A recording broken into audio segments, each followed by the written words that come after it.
اللہ تعالیٰ نے ارشاد فرمایا ہمیں معلوم ہے ہم نے انسان کو کس چیز سے بنایا. اس کی میں کئی ہفتوں سے تفسیر بیان کر رہا ہوں، تشریح بیان کر رہا ہوں کہ اللہ تعالیٰ نے یہ کیوں فرمایا کہ ہمیں معلوم ہے ہم نے تمہیں کس چیز سے بنایا ہے. اور جو لوگ مستقل بیان میں آ رہے ہیں وہ سمجھ گئے کہ یہ ہمیں ہماری اوقات یاد دلائی جا رہی ہے. ہمیں ہماری اوقات اوقات کس کو یاد دلائی جاتی ہے؟ کوئی بھی چیز کس کو یاد دلائی جاتی ہے؟ جو وہ بھول گیا ہو. جو بھولا نہ ہو اس کو یاد دلایا جاتا ہے.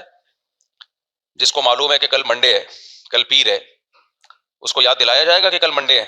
نہیں یاد دلایا جائے گا. اسی کو یاد دلایا جائے گا جس کا خیال ہے کہ کل تھرسڈے ہے، یا وہ یہ سمجھ رہا ہے کہ کل ٹیوزڈے ہے،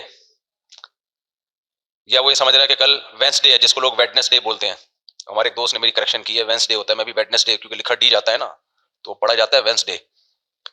تو میری کریکشن انگلش کی مختلف طریقوں سے ہوتی رہتی ہے. خیر، آج میں نے ایک مسیحی لڑکی تھی، اس کو اسلام قبول کروایا، تو اس سے ہم نے جب اسلام قبول کروانے کے بعد وعدے لیے جاتے ہیں نا کہ میں وعدہ کرتی ہوں میں 5 وقت نماز پڑھوں گی، پردہ کروں گی، یہ وغیرہ وغیرہ. تو ہمارے ایک دوست بیٹھے ہوئے تھے، کہہ رہے تھے یار اتنا نیک مسلمان تو میں نہیں ہوں جتنا آپ نے.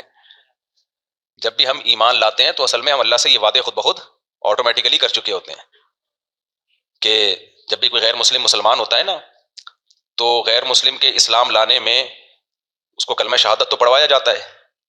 اور اس زمانے میں یہ بھی ضروری ہے کہ ختم نبوت کا اقرار کروایا جائے. صحابہ تو نہیں کرواتے تھے کیونکہ وہ تو ختم نبوت کے سب قائل تھے.